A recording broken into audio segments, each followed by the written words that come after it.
Hey guys, I wanted to start off by saying thank you for being a part of this year. I'm super excited, ready to get started. Kind of what the purpose of this is basically just so that way all the coaches as well as the parents are all on the same page as far as what we're telling our kids and what we're trying to get them to do when they're on the field. So one thing I wanted to go over with first is probably the biggest issue that I saw last year, and that was the power of our swings. We made a lot of contact last year. Our strikeouts went down considerably, but the other side of that was we didn't get a lot of balls hit out of the infield. So what we're going to do is I've got some drills to help work on the power of our swing.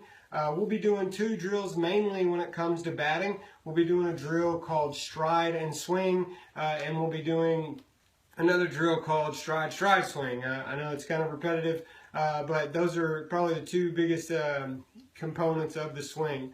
Probably the biggest problems we had as a result of our swings was due to either poor mechanics or just using arm swings. So a lot of times you see the kids today will get up there and they'll be all ready to roll, and they swing flat-footed. Their lower body doesn't move at all, and all they're able to swing with is the strength in their arms, which sometimes can get it done, but as we get older, we continue to see that it's definitely not even close to enough. We have major power source in our legs, and that's what's going to cause us to swing harder, and so that's what we're going to try to harness. So a couple of things that the drills we're going to do are going to help us with. One, obviously, is the purpose of the whole thing, and that's power. It's going to give us a harder swing. It's also going to eliminate what's called improper loading, which is the way kids like to come back here and try to get a harder swing, or they wrap their body like this to try to get a harder swing, and those things are not only ineffective, but they cause us to miss on balls. One, we don't have the time to track them, and two, it's impossible to be accurate like that. So it'll do away with that. One thing it will give us extra time to do is track the ball. The drill that we're going to work on gives us a lot longer of a swing as far as the time that we go through the swing, and it gives us longer to track the ball, which I don't know if any of y'all have seen me pitch, but these kids need all the time they can to track the ball. So what we'll do first is we'll start off with the main terminology that we're going to use throughout this drill, as well as when they're batting at the plate. We're going to start off with stance, stride, rotation, and follow through. Okay, those are the four terms that I want us to use every time we're talking about what we're doing while we're batting. That way the kids get used to hearing these terms and they know what to fix or what to work on, or what to work extra on when it comes to their swing. So just to kind of break those down real quick, stance obviously is when we first get up to the plate before the pitch is even thrown. We want to have our feet about shoulder width apart. It's a pretty comfortable stance. We do want to make sure that our kids' legs are bent. We don't want people standing straight up or even leaning back. Athletic stance, much like basketball or any other sport you play, you need to be in an athletic stance. So our legs are going to be bent, and then our hands are going to start up here. Some people like to start down here and then wind up. Really, it's just wasted motion. The key to a good swing is being efficient. So we want to bring our hands, so we're going to start up here. A good way to tell the kids how to get here is to tell them to look like they're about to punch. They're going to punch someone. So they get the hand up here, they're ready to go. All they do is turn it sideways and put a bat in it, and then that's where we get started. I'm not overly concerned about the elbow up thing. I think that's a little outdated.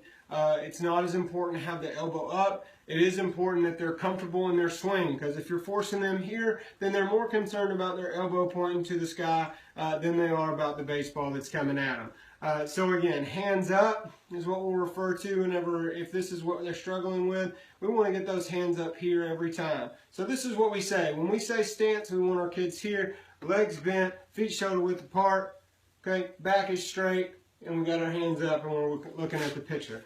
All right, so anytime we refer to stance, as far as when we're getting into our batting stance, that's what we're going to refer to, and that's how we need to coach the kids, so again, they hear this every time. The next portion is going to be the stride. Now the stride is referring to the portion where we start our body's motion forward, and that starts down low. The power comes from our legs, and we use our abs and our obliques to help that swing, and then our hands do the rotation and the follow through. All right, if we don't have the beginning portion of the swing or of our stride correct, then it's wasted motion. Okay, so if you will, think of it as like a rubber band that we're trying to twist up. That rubber band is going to be right here. We're going to start that with the legs. So again, let's get in our stance. We're here and we start our stride. The stride is the step.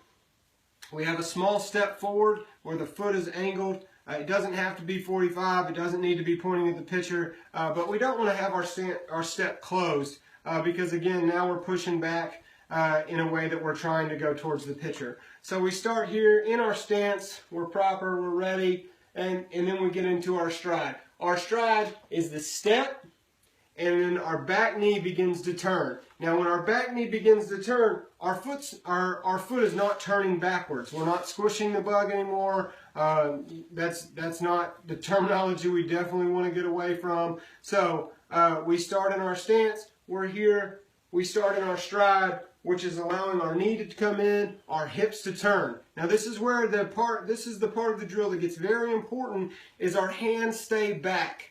A lot of times what happens now is the children are getting in there, they get their bat up and they're ready, the pitch comes through and they start their swing and their hips are all turning at the same time. So basically it's an arm swing with their hips turning that is not helping them at all. Okay, so we get in our stance, we get ready, and then the stride involves the step, knee turn. Again, we're putting weight into that back foot. We want to anchor that foot down. So we're turning in, which is causing our hips to turn, but our hands stay back. And then once we get to this point, this is where the rotation begins. The rotation is referring to up here. Once our knee comes in, we should feel the pull right here on our side.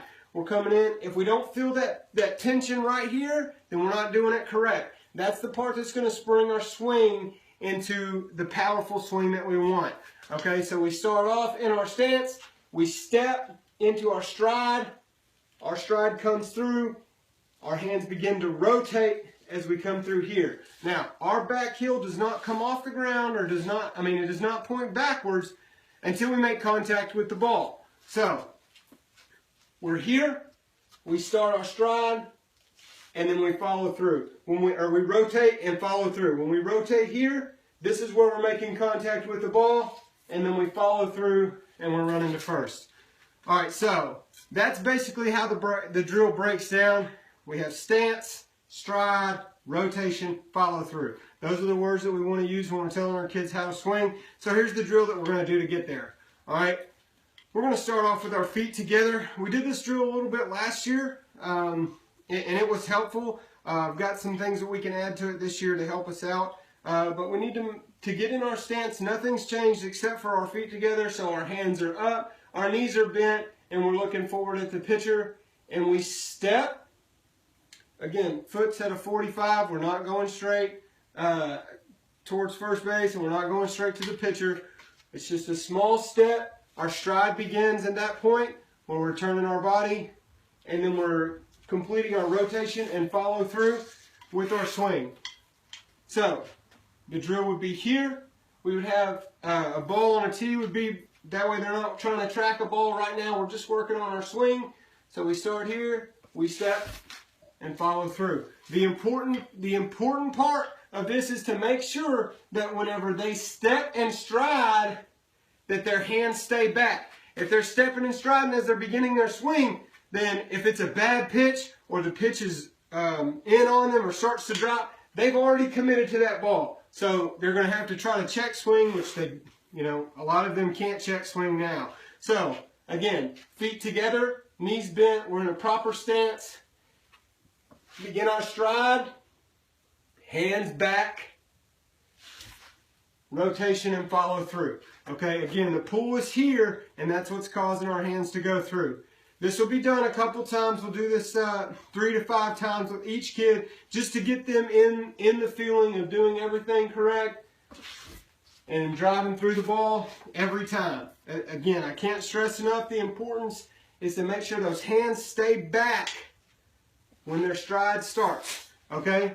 One thing also that we need to watch for is when they drop their hands down here. If their hands are back here in the middle or at the beginning of their swing, then the only place they have to go to is up, all right? So the next drill that we're going to be working on is what's called stride swing.